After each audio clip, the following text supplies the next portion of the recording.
नमस्कार दोस्तों, स्वागत है आपका हिंदी नॉलेज शो में। तो दोस्तों, पिछले 2 से 3 महीनों में ये देखने में आया है, ट्रेंड ये है कि भारतीय हथियारों के लिए तमाम एशियाई देशों में, चाहे वो छोटे देश हो चाहे बड़े देश हो, सब में एक तरीके से लाइन लगी हुई है इसे लेने के लिए हमारे हथियारों को। लेकिन अब बात आपाधापी पर पहुंच गई है। जी हाँ, ऐसा ही कुछ हो रहा है। अब आ गया है सऊदी अरेबिया, और सऊदी अरेबिया के आते ही उसने सभी देशों को पीछे हटा दिया है और खुद को उस लाइन में आगे रख लिया है।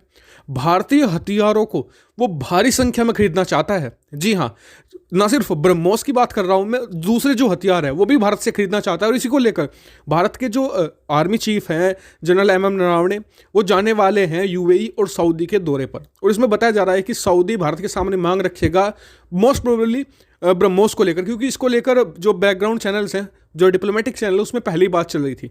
और इसके अलावा दूसरे हथियारों को लेकर भी बातचीत होने वाली है। सब कुछ मैं आपको बताने वाला हूं कि कौन कौन से हथियार सऊदी चाहता है और आखिरकार चाहता क्यों है, किसके खिलाफ वो इस्तेमाल करना चाहता है, सब कुछ अपनी डिटेल से बताने वाला हूं। तो मेरे साथ आप इस वीडियो तक बने रहिएगा। और हाँ, अभी तक आपने चैनल को सब्सक्राइब नहीं किया तो कर लीजिए, क्योंकि यहाँ पर आपको मिलती है defence, foreign policy, finance related per day 3 video. तो चलिए दोस्तों, वीडियो को शुरू कर लेते हैं। तो दोस्तों, जो बाइडन के अमेरिकी राष्ट्रपति बनने से 2 देशों को बहुत ज़्यादा इफेक्ट पड़ा है। पहला देश है इजराइल, दूसरा देश है सऊदी, क्योंकि अभी तक इन दोनों देशों को अमेरिका से अनकंडीशनल सपोर्ट मिला करता था। लेकिन जो बाइडन के आने के बाद से ये सब चीज़ें बदलने वाली हैं। ना सिर्फ इजरायली कार्रवाइयों पर भी लगाम लगेगी, साथ ही सऊदी अरब पर भी लगाम लगाने की तैयारी में है जो बाइडन और उनकी पार्टी, डेमोक्रेटिक पार्टी। तो इससे अब सऊदी अरब अब अपने आप को असुरक्षित महसूस कर रहा है, क्योंकि भले उसके पास डिफेंस सिस्टम मौजूद है, अमेरिकी डिफेंस सिस्टम, लेकिन अगर मान लीजिए ईरान के साथ उसकी भिड़ंत होती है तो ऐसे में उसके पास अटैक के लिए कुछ है ही नहीं। मिसाइलों के नाम पर उसके पास कुछ है ही नहीं। मान लीजिए कि वो तो अटैक कर सकते हैं, वो धमकी दे सकते हैं, लेकिन सऊदी रिटेलिएशन में क्या करेगा? कुछ भी नहीं।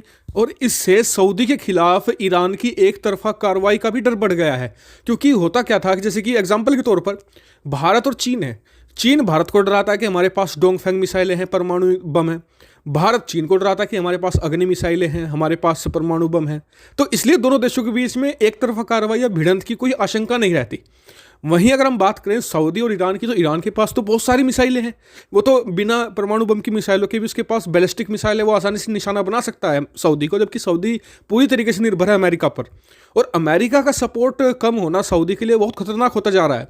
ऐसे में उसके सामने ये एक तरीके से इशू है कि वो कैसे इससे बचे और कैसे जवाबी कार्रवाई करे ईरान के खिलाफ। और सऊदी ने इस पहेली का हल भी ढूंढ लिया है। उसने एक ऐसी मिसाइल ढूंढ ली है जो ईरान से, जितनी भी सारी मिसाइलें हैं उन सबसे कहीं ज़्यादा खतरनाक और बहुत ज़्यादा बेहतरीन मिसाइल है, बल्कि पूरे मिडिल ईस्ट की है सबसे बेहतरीन मिसाइल भी होने वाली है। देखिए, उनके पास 2 ऑप्शन थे। पहला तो वो अमेरिका के पास जाए, अमेरिका से मिसाइल मांग ले, लेकिन अमेरिका मिसाइल नहीं देने वाला अब तो फिलहाल, तो जो बाइडन के आने के बाद में। तो उनका जो आखिरी जो मतलब कि रास्ता था वो था भारत के पास आना और भारत की ब्रह्मोस मिसाइल को लेना, क्योंकि भारत ने शुरू कर दिया है ब्रह्मोस के एक्सपोर्ट को। हमें पहले इंटरेस्ट जता चुके हैं। फिलीपींस ने तो ऑलमोस्ट बातचीत कंप्लीट हो गई है, नेक्स्ट ईयर उन्हें डिलीवरी हो जाएगी। फिर वियतनाम का नंबर है, फिर यूएई लेने वाला है, और फिर कतर का भी नंबर है। लेकिन अब सऊदी अरब सबसे आगे आने वाला है, क्योंकि सऊदी के पास पैसे की कमी नहीं है। वो भारत को कितनी भी रकम मुंह मांगी कीमत देगा ब्रह्मोस मिसाइल के लिए। ब्रह्मोस मिसाइल बहुत ही आसानी से जो ईरान का खतरा है सऊदी अरब के ऊपर, उसे न्यूट्रलाइज कर सकता है, क्योंकि ब्रह्मोस मिसाइल को रोक पाना ईरान के बस की बात नहीं है। ईरान के पास पहली बात तो अगर आधुनिक डिफेंस सिस्टम भी होते तब भी बहुत मुश्किल काम है ब्रह्मोस को रोक पाना, जबकि ईरान के पास तो पुराने डिफेंस सिस्टम है सोवियत समय के, तो उन्हें तो बहुत ही चुटकियों में तबाह कर देगी जो ब्रह्मोस, और साथ ही सऊदी की ताकत को भी कई गुना बढ़ाकर रख देगी। सऊदी का जो मिसाइल का एक तरीके से बेड़ा है, उसमें भारत की ब्रह्मोस को इंक्लूड होना मतलब कि उनके पास वेरिएशन भी आ जाएगा।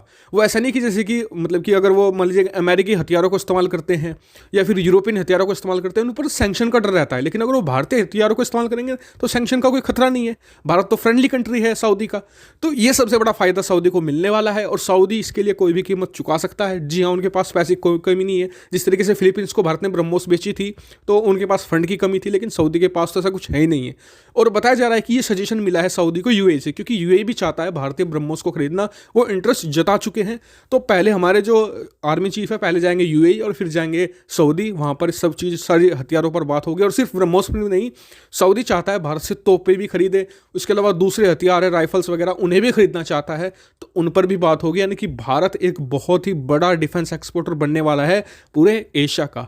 और इसमें सबसे ज़्यादा श्रेय जाता है हमारे वैज्ञानिकों को जो इतने क्वालिटी हथियार बनाते हैं। हथियार तो चीन भी बना रहा है, कोई भी पूछने वाला नहीं है, सब बोगस हथियार है, लेकिन भारत के क्वालिटी हथियारों के लिए लाइन लगी पड़ी है और आपस में आपाधापी पड़ी है सभी एशियाई देशों में। आपका क्या मानना है इस पर? कमेंट करके जरूर बताएगा, वीडियो को शेयर कीजिएगा सभी के साथ और चैनल को सब्सक्राइब करना बिल्कुल मत भूलिएगा। Thank you for watching video.